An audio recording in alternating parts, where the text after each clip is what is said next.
ठाणे शहर पोलिसांनी शिक्षिका संगीता मालती चंद्रवंशी यांच्या खून प्रकरणाचा छडा लावत 2 आरोपींना अटक केली आहे. मालमत्ता हडप करण्याच्या उद्देशाने आरोपींनी विश्वास संपादन करून बनावट मृत्यूपत्र तयार केले. त्यानंतर शिक्षिकेचे तोंड व नाक दाबून हत्या केल्याचा आरोप आहे.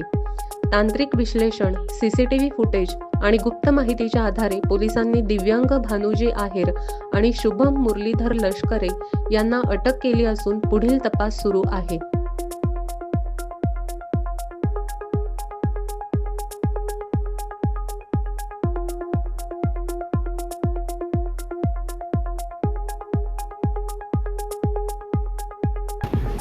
पोलीस ठाणे कोळसेवाडी येथे संगीता चंदन सिवे हिची मिसिंग दाखल होती.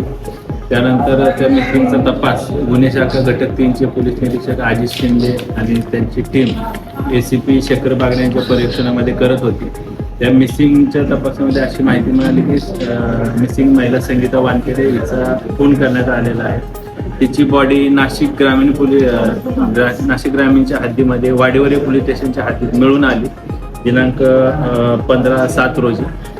त्या अनुषंगाने आपला समांतर तपास सुरू होता. त्या तपासामध्ये असं निष्पन्न झालं की सदर महिलेचा खून हा दिगंबर आव्हाड आणि तुषार रत्न पारखे, संतोष जाधव आणि विनोद चंद्र उर्फ संतोष पांडे या 4 इसमांनी केलेला आहे. त्या अनुषंगाने दिगंबर आव्हाड आणि रत्न पारखी या ताब्यात घेतल्या, त्यांच्याकडे चौकशी केली आणि पुराव्यांची जुळवाजुळव केली. त्यामध्ये असं निष्पन्न झालं की यांनी सदर महिलेचा खून करून तिची बॉडी वाडीवरी पोलीस स्टेशनच्या हद्दीमध्ये मेडिकल कॉलेज समोर सिन्नर घोटी मार्गालगत फेकून दिल्याचं निष्पन्न झालं.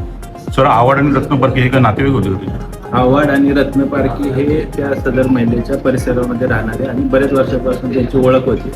प्राथमिक चौकशीमध्ये असं निष्पन्न झाले आहे की सदर महिलेचा खून हा तिची मालमत्ता किंवा तिची जी काही तिच्याकडे पैसे आणि इतर जी काही जंगम मालमत्ता होती ती हडप करण्याचा उद्देश असू शकतो, अशी प्राथमिक चौकशीमध्ये माहिती निष्पन्न झाली आहे.